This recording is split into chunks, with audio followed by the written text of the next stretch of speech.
so there's been a lot going on, and I think people, they're familiar with the NFL, they're familiar with college.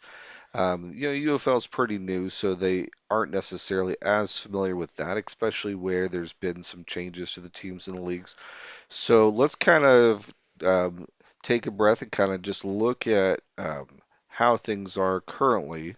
Maybe just break it up into tiers and kind of get a general picture of what we're looking at. So I think from what you've said, there's like three teams with the 5-2 record, right? Yep, At the three. at the top. Okay.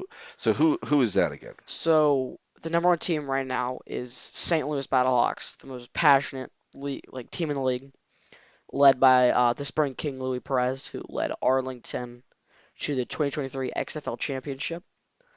So yeah, he's known by that. They've had four different QBs take snap this season, but they're 5-2. That's pretty crazy. Yeah, it's definitely been working.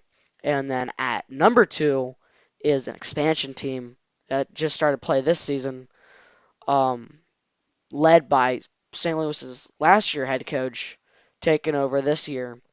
And it's been going steady with Plummer, 5-2. Their wide receiver room's been tremendous with Corbin, Badger, Roland, Which team is Hamper, this? Orlando Storm. Orlando. Okay. And they've only had some interesting stuff going on. I would have preferred them to be a different kind of team with a different name, like they had Orlando Guardians, and other team names from, previous leagues that they could have pulled out of their hat. It's always, I think, a challenge to find something that resonates with the community, that's like new and fresh, but also maybe has ties to the history of the city too. So I think that it's always kind of a tough balancing act to find what identity you want to have for the team. So that's always a good question when they're starting. I think the Storm is okay. I'm not usually a fan of like the different weather elementals, Yeah.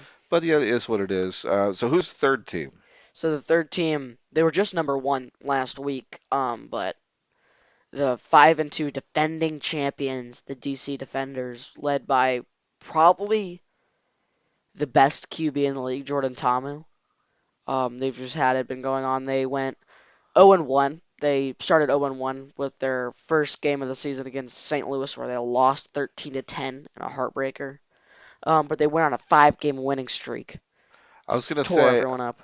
I haven't followed it as closely as you have, but I think that they had some pretty big wins. Like you could almost Yeah. call them a blowout in a couple there. They Is that had, right? I think, three games this season where they scored 44 plus points. It's been an absolute murder. Um, they lost last week to the Louisville Kings.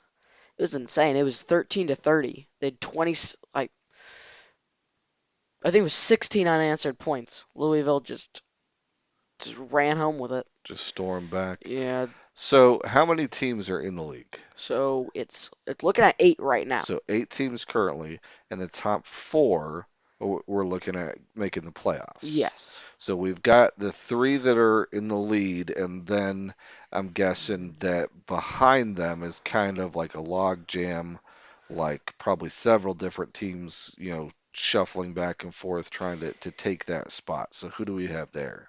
Yeah. So those teams are fighting for the one seed, but they're gonna get the two and three, two of those guys. But the four seed, it's up for grabs. Birmingham is the number four seed right now, but with a potential win for Dallas tonight because Birmingham fights. They fight Sunday, so they won't have a chance for a little bit. So Dallas, if they win, they'd be 4-4 and be the number four seed.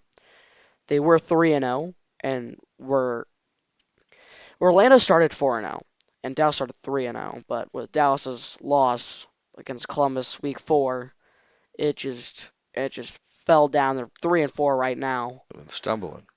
Yeah, so they're the sixth seed, but the fifth seed is Louisville, and Louisville is my pick to get the fourth seed. They've they've played well. They Each game has been close.